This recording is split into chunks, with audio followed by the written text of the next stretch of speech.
So I was thinking about something. Hollywood, if you want me back, it's a simple thing. Make me cry. The real thing. And that the more I think about the scene, the more it's difficult to weep.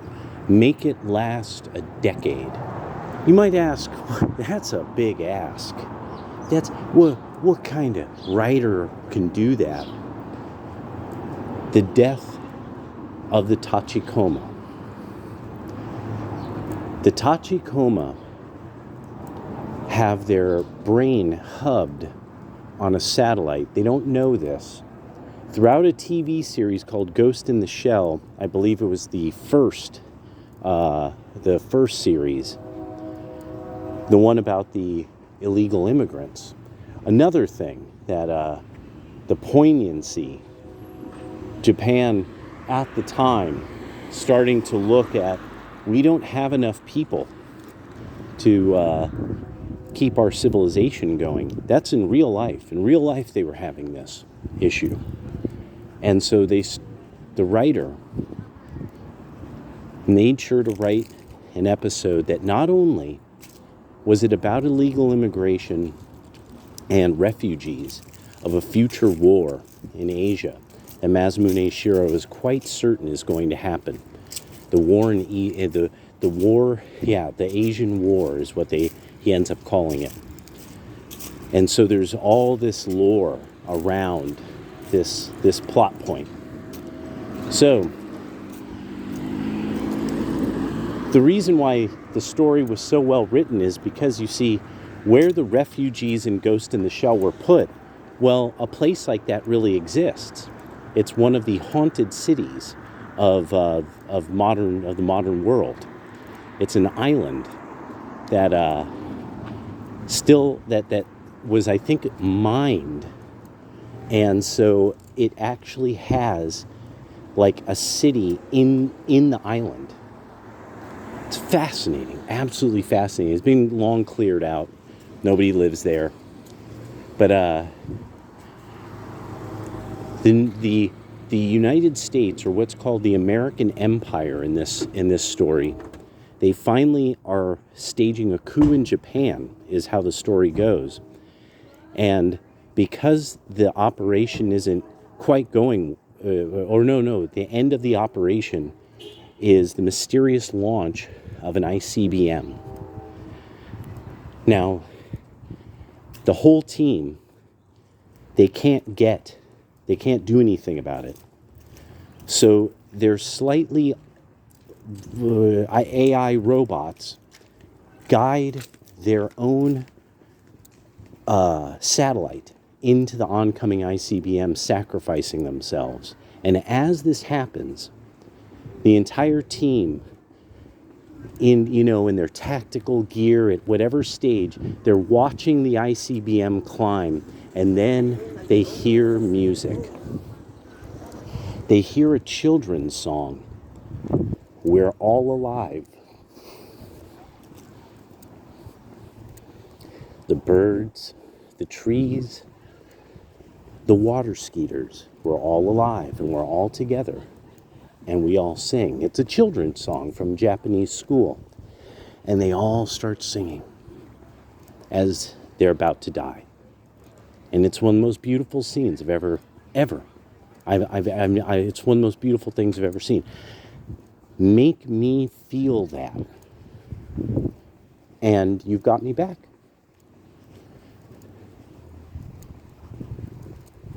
Make me look at your movies and say, this is more visually stimulating than drowning by numbers. Just in case some of you think I don't know what I'm talking about. Make the sound effects and the clamor of strange scenes like Roma, the choir in Roma. Anybody who's seen Fellini's Roma will know that choir. So just make me feel that. Just make me cry, Hollywood, and I'm back. I'll go to your movies, but you gotta make me cry when a character dies. That's the deal. I've got to feel it. And I'm afraid just now, you guys are writing things, I just don't feel you. Nobody feels you.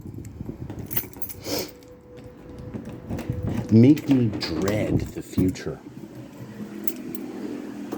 Like the brain hack scene from Ghost in the Shell, Innocence Lost. The moment when Bato says to this Japanese field agent who has captured him in the midst of an operation he's carrying on in Japan after the war, after she causes him to realize that a war crime he might have been a part of, or maybe he wasn't, he doesn't know, because his mind has been overwritten. And at one point, she basically tells him, because what you've done, you're going to probably be put in military prison or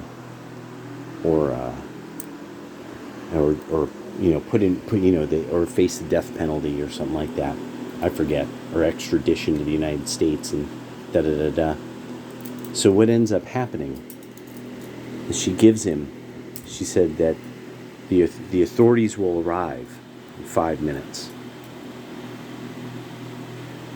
or you come with me. Knowing that she's a master of brain hacking and all that, full conversion cyborg like himself, but far superior in her abilities, he just looks at her and he says, will I ever know what's real?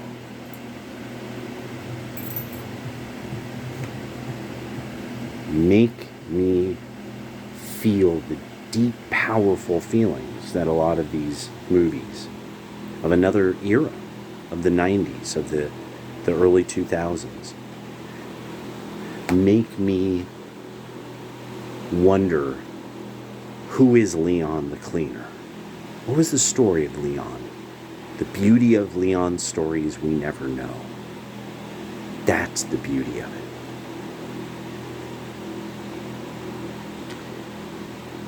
And then we'll be back.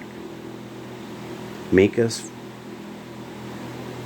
The character Motoko Kusanagi, at one point, when they show what a movie is like, kind of in the future, somebody says, are you going in? She says, I typically watch movies, I seldomly watch movies, and I typically watch them alone. It was an absolutely brilliant episode, that one in particular, that a movie maker's brain was, he had a cyber brain, and it was, and people kept showing up to the movie, but none of them could remember what the movie was. All they know is that it was very sad. Just make me feel things like that again. Make me wonder if this is real. Am I really seeing and hearing all of this? Will you do that? Do you have that talent? Especially in a time like this. What a fascinating time we live in. Well, storytellers, there you go.